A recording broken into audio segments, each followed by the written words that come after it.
अच्छा, ये ड्राइवर भाइयों के लिए एक देसी नुस्खा लेके आए। ये देखें, आप गाड़ी में लगाते हैं, ये पंखा गर्म हवा देता है गर्मियों में, क्योंकि छत की जितनी तपश होती है सब ये हवा गर्म नीचे लेके आता है और ये बहुत मुश्किल का सामना करना पड़ता है।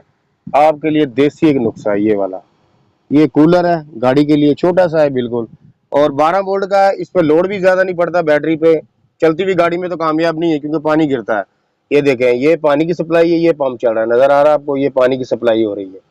अच्छा, ये पानी ये साहिल भाई इसमें डालेंगे, ये देखें साइड से पानी डालें, ठंडा करके डालें, बर्फ डाल दें, वो सबसे बेहतर है, पानी ठंडा हो जाएगा।